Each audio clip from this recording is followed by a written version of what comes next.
Okay, hello everyone. This is Colin Cox, and this is the Week 2 audio lecture for English 1010 here at Northeast State Community College. If you have not listened to the Week 1 audio lecture, I would strongly encourage you to do that because a lot of what I say today, a lot of it is new, but it will build on many of the things that I said last week or in the last audio lecture, and I won't talk specifically or exclusively about the assignment prompt, which is something I do in the Week 1 audio. So if you certainly need more clarification about my expectations for this assignment, I would certainly encourage you to go and listen to that audio, perhaps multiple times, but especially once if you haven't listened to it already. So today I want to talk, I have perhaps two main objectives. I want to talk about the differences between internal and external conflicts because this is a conflict essay, which is to say one of the big themes for this essay will be or should be conflict and the nature of conflicts. And I also want to spend a bit of time not talking about both of the readings that I asked you to do. I'll certainly reference or say something about the Orwell essay, but I will spend most of my time today talking about the Bonnie Smith Yackle essay, My Mother Never Worked. But again, I want to start by briefly discussing the differences between internal and external conflicts because I think this distinction is extremely important and might help to clarify some questions a lot of you have had to this point. So when I talk about internal and external conflicts, and I'll certainly try to use some examples that perhaps all of you or many of you have experienced because I think that's often quite applicable, but think about internal conflicts as, and I'll start there, right? So think of internal conflicts as the sorts of feelings that you might have about situations in your life, things you experience, your own anxieties, frustrations, etc. So for example, imagine you want to have dinner, right? And I used a lot of food examples last time. Again, I assure you, I am not hungry. I just had lunch. But let us imagine that you want to go and have dinner, but you have certain social anxieties. Being in public is, for whatever reason, extremely hard for you. It causes you to doubt yourself. It causes you to indulge in negative thought patterns. Think of those thoughts and those feelings and those anxieties as internal conflicts. Now, by contrast, but they often work together, there are external conflicts. And again, I think the terminology really helps here. Think of external conflicts as things outside of yourself. So if you take the restaurant example that I just offered, imagine, for example, just all of the other tables and the people who might occupy those tables and their proximity to you physically. That's a clear external conflict, right? Or even the idea that there would be another human being or even a set of human beings that you would need to speak to, interact with. Perhaps you acknowledge that you would bring a distinct set of expectations to those interactions, or, and I think this is maybe the source of the anxiety if you just follow the example, that they would have certain expectations of you. But what I want you to notice, I want to pause over this just for a second, because I think what's useful about this example, and I think this is applicable to the essay that I want you to write, is how both internal and external conflicts are often deeply interwoven. More often than not, it's those external conflicts that lead to a particular set or just a single internal conflict. So while as you're thinking about this essay, while you're brainstorming this assignment, you might think to yourself, do I want the conflict in question to be an external conflict, or do I want it to be an internal conflict? I would argue some of the best essays that grapple with conflict grapple with both, and they see and understand the degree to which internal and external conflicts are deeply intertwined and deeply interwoven with one another. It's hard, I would argue, to just separate them and say this was, or just pick an example, right? This example was exclusively an external conflict, or this example was exclusively an internal conflict. Now, it may become clear, depending on the situation that you select, that you want to describe, that it is more one than the other, which is to say, if you just wanted to create an arbitrary percentage, it's 30% external conflict and 70% internal conflict. That's fine if you want to think of it in those terms. But I guess the point is, this is the thing I want you to remember. It's extremely rare for the kinds of conflicts that students write about to be exclusively an internal conflict or exclusively an external conflict. Often, again, it's the intersecting of those two together that often create the conflict, perhaps in a capital T, capital C sense. So take a second, and if you need to re-listen to that and maybe jot down a note or two, again, I think it's extremely important to understand the distinction between internal and external conflicts. But again, the point is, the thing that I really want you to take from this, they are deeply interwoven. It is not necessarily a case, if ever, I would argue, where we just have exclusively external or exclusively internal conflicts. Okay. With all of that said, I want us to transition, and because I think I want us to transition and talk about the reading, but I think both of them, in particular the Orwell essay, is a great example of how internal and external conflicts are interwoven. And again, while I won't speak a lot about the Orwell essay this week, I would encourage you just take that idea that it is an essay about both an internal and an external conflict. Take that idea, and if you haven't read the Orwell essay yet, or if you have, take a second and reread it and see if you can really ascertain or discover what I mean. Because I think for the narrator, who is the point of view figure for that essay, there's a clear external conflict, which you could argue perhaps it's embodied or symbolized with the elephant or by the elephant. But I think that external conflict, it creates the conditions for the narrator or the point of view figure to explore and perhaps even expose to us, the reader, a whole host of internal conflicts. But again, I want to focus exclusively today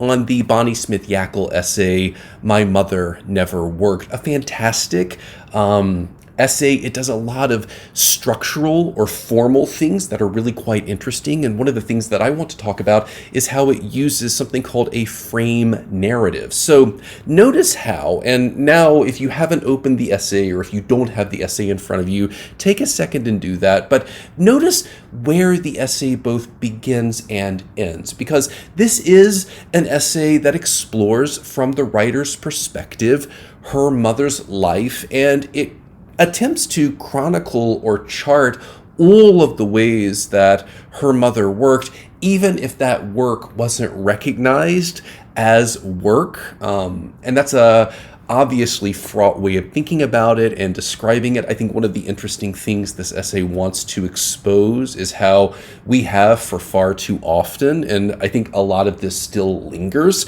how we have for far too often defined work in very narrow terms, and there needs to be, it seems, right, for these really narrow definitions of work, certain conditions. We must meet certain conditions for something to be, or for the state or society to recognize something as work. But I think what Bonnie Smith Yakel wants to do is certainly challenge that idea that work, that we should define work in these really narrow terms. And she wants perhaps a more expansive and perhaps a more inclusive understanding of what work is. But if you, again, as I was saying earlier, if you look at how the essay begins and ends, it doesn't begin and end really with her mother at all. It begins and ends with this conversation that Bonnie Smith Yakel apparently has with a Social Security agent, or someone just answering the phones at her local Social Security office. And having that as both a way of beginning and ending this essay is an active attempt to deploy something called a frame narrative. And think about, for example, how frames work with visual art or pictures, right? So you have the picture, but then you also have this decorative or ornate frame, right? And I think we all understand that even if a frame is ornate and decorative and beautiful, it's really just a means to a greater end. And that greater end is the picture that's encased or the piece of art encased in the frame. Narrative does something quite similar. You could even argue in fiction or film, using a flashback, which is something maybe a lot of you have witnessed before or something you've noticed before. That's a kind of frame narrative.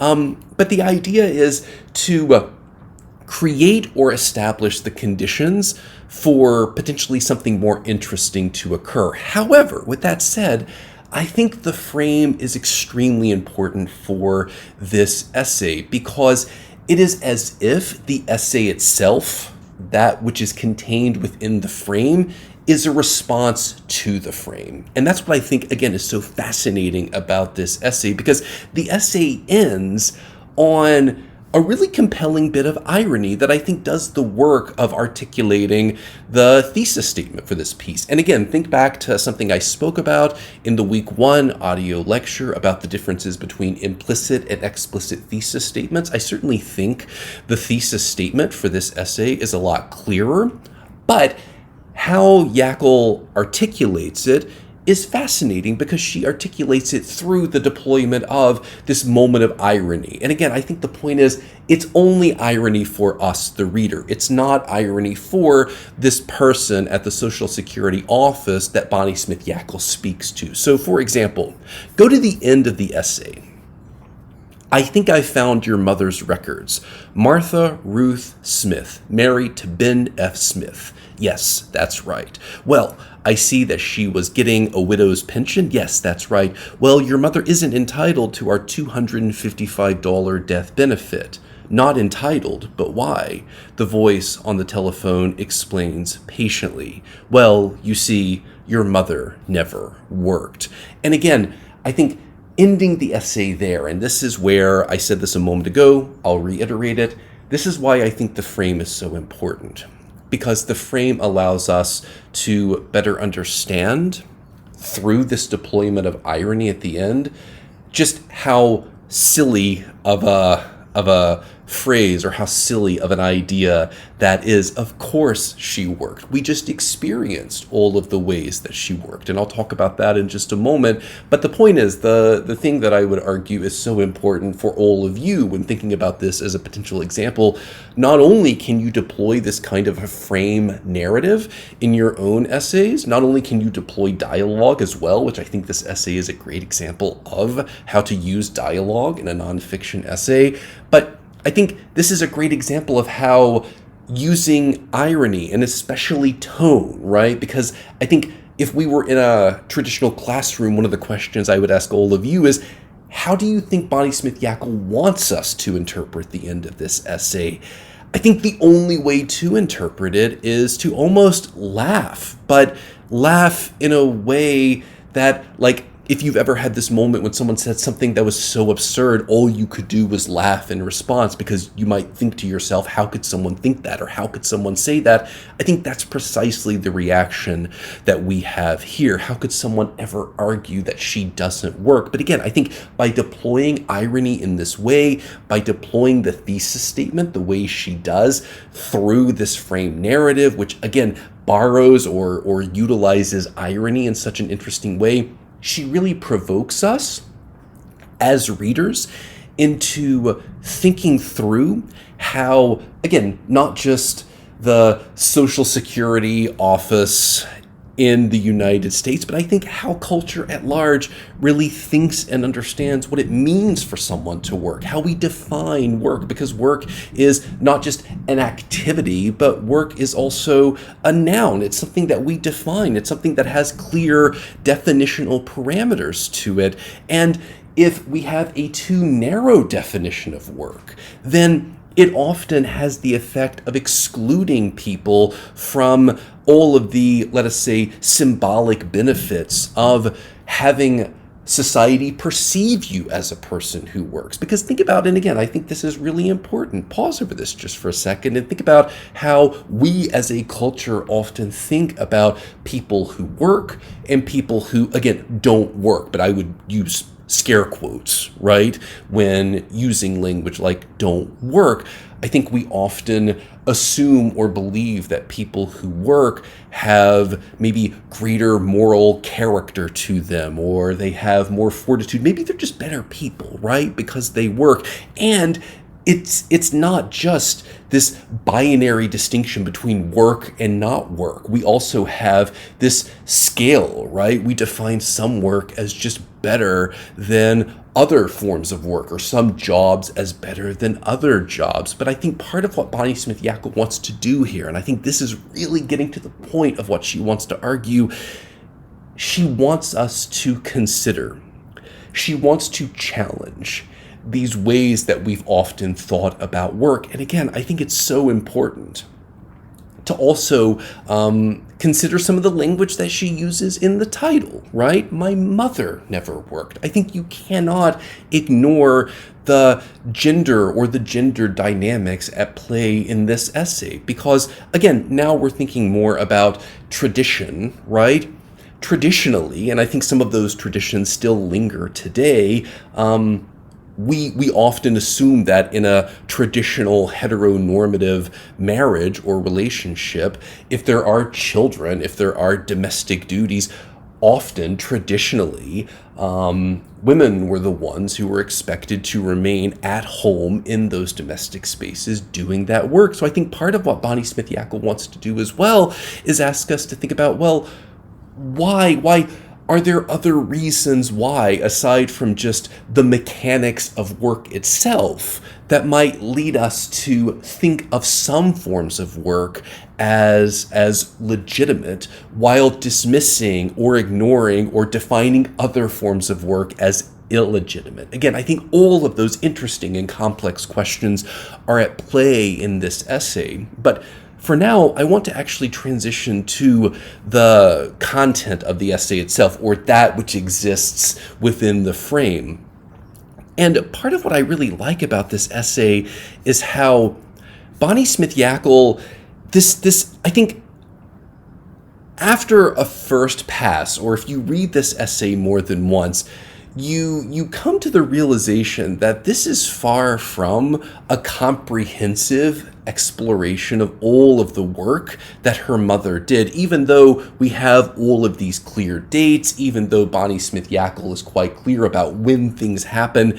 This is just a quick summary of all the work she did, and it's a lot of work, right? I've never worked on a farm before. Maybe any of you listening to this have worked on a farm, and so you read this essay and you think, my God, yeah, there's a lot of this, but there's so much more that she doesn't address, and that's what I think is interesting as well. That's not to say that this essay is superficial, because it certainly is not, but this is more than anything just a quick and superficial definition of all of the work she did, which again should cause us to pause and reflect on all of the work that we often don't see, don't recognize, don't acknowledge, because I think that's so significant to this essay, in particular the work that women perform, the unseen, unacknowledged, unrecognized work that women often perform.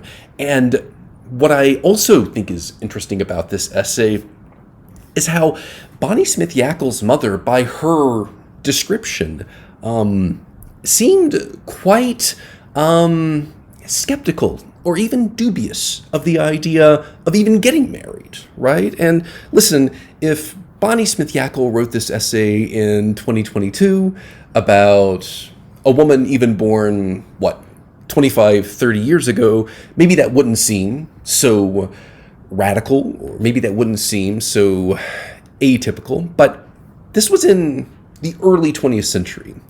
This was before women even had the right to vote in this country. Remember, women did not receive the right to vote until 1920. So Bonnie Smith Yackle, her mother and father didn't marry until 1921, which means a lot of this courting, a lot of these courtship rituals occurred before Bonnie Smith Yackle's mother even legally had the right to vote in this country. So what I think is fascinating about her mother is how she didn't, by Bonnie Smith Yackle's description, she did not want a marriage as a way of securing her status, but also securing her financially in a world where she didn't have the same amount of rights or the same kinds of rights as her male counterparts.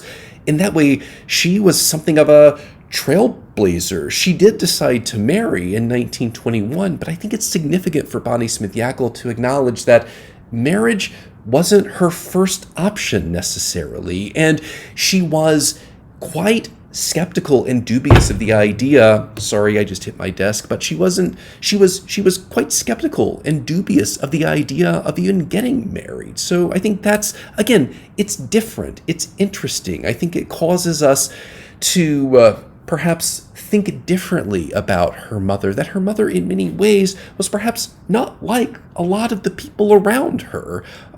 That's not to say that Bonnie Smith Yackle's mother was the only person in the early 20th century who looked skeptically upon marriage, but I don't think I need to explain how that's something that I think society at large would have looked upon with a fair amount of skepticism.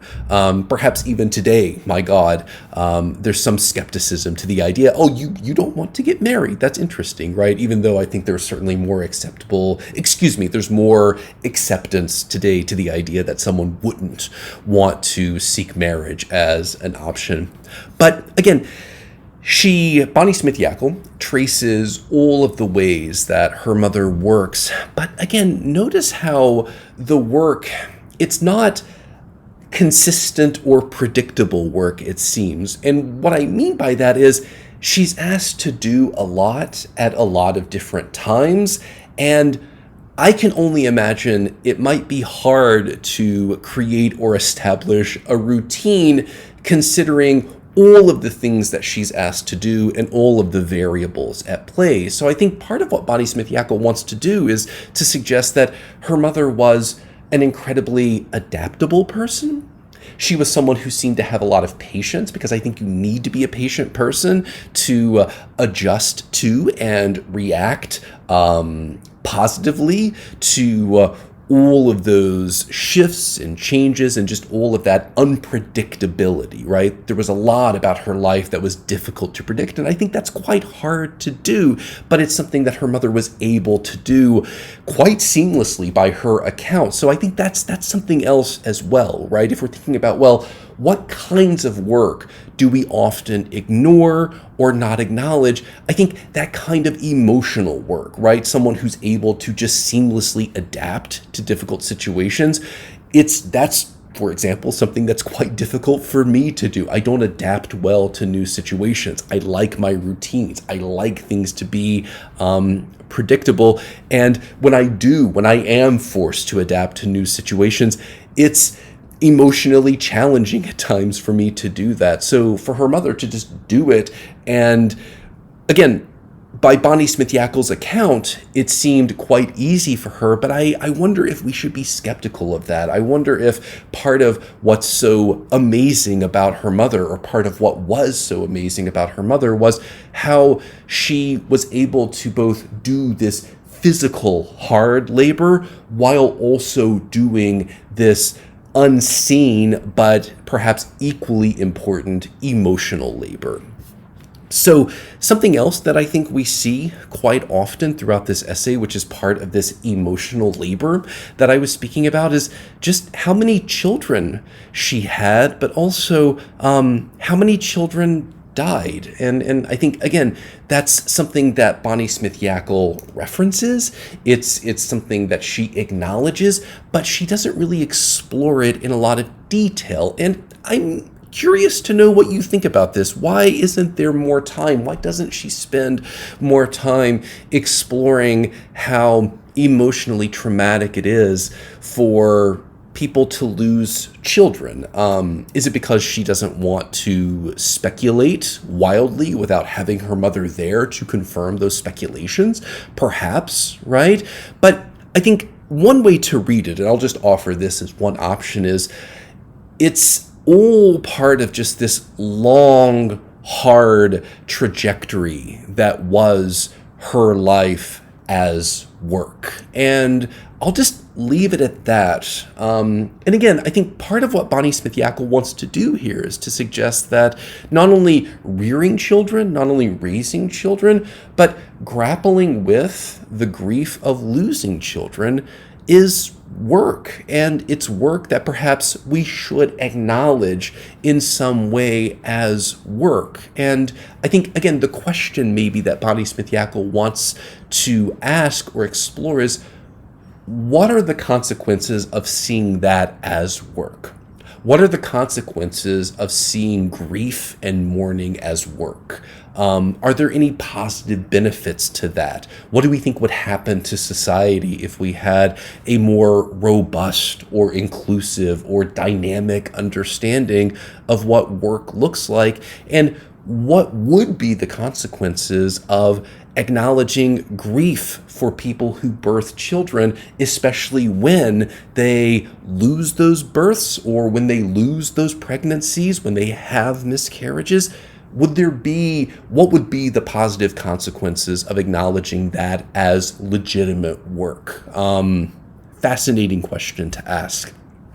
Part of what I also think is interesting about this essay is how, for Bonnie Smith Yakel, her mother's work life never seems to end. Notice, for example, near the end of her life, she has some obvious mobility problems because of a car accident she sustains. But in the face of that challenge, in the face of that obstacle, it's fascinating how, for lack of a better phrase, Bonnie Smith Yakel's mother just doesn't stop working. She sees it as a challenge to confront and potentially defeat. So this is near the end of the essay. In 1969, on a June afternoon, mother and father started out for town so that she could buy sugar to make rhubarb jam for a daughter who lived in Texas. The car crashed into a ditch. She was paralyzed from the waist down. And then a year later, so this is in 1970. In 1970, her husband, my father, died. My mother struggled to regain some competence and dignity and order in her life. And notice how she combines those three in one sentence: competence, dignity, order. I think those three are so important for thinking about her mother. They're not separate ideas or concepts, feelings or emotions, or even states of being. They're all deeply intertwined. At the Rehabilitation Institute, where they gave her physical therapy and trained her to live usefully in a wheelchair, the therapist told me she did 15 push-ups today. 15. She's almost 75 years old. I've never known a woman so strong. So even by Bonnie Smith Yakel's account, even near the end of her life, when we often think people should have the privilege of doing less, working less, resting, relaxing, etc., all of that seems counterintuitive to her mother. So even near the end of her life, the idea that work, while it shifted and changed, while the particulars, while the parameters were different, she was still a person who worked. So again, I think all of this, if you think back to what I said at the beginning when I started talking about this essay, the irony of how the essay ends, right? Well, your mother never worked, it's like how, again, we as readers are in a privileged position because of the framing device she uses, but we read that and, we just chuckle, I suppose, or perhaps we're angry, we're indignant. Like, how could you think that? How could you say that? Because this woman's life was work. What a great bit of irony to define this woman as a person who never worked, because it seemed like her life was just work personified. And again, I've spoken about how this essay wants to explore the differences between, again, if we're just thinking in a traditional sense, the differences between how society thinks about the kinds of work that men performed and men did, and the kinds of work that women performed and women did, and why some of that work,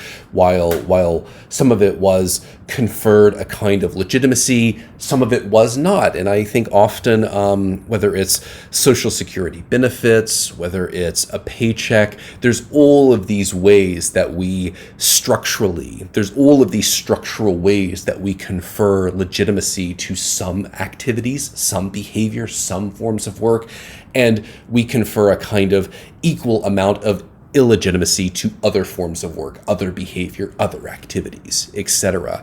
So, okay, I think that's where I want to stop for now. Again, think back to what I said earlier in this lecture about the differences between internal and external conflicts, because again, I think both of the essays that I asked you to read beautifully explore the interconnectedness between internal and external conflicts, because I think that is relevant for the work that I want you to do. But also think about these essays as examples. Use, for example, a framing device. If you want, you can. This is not something that I will discourage you from doing. Deploy dialogue if it's useful, because again, I think the Bonnie Smith-Yackel essay is a perfect example of how you can and should deploy dialogue if you are so inclined. Okay, please contact me if you have any questions. Thank you for listening, and have a lovely week.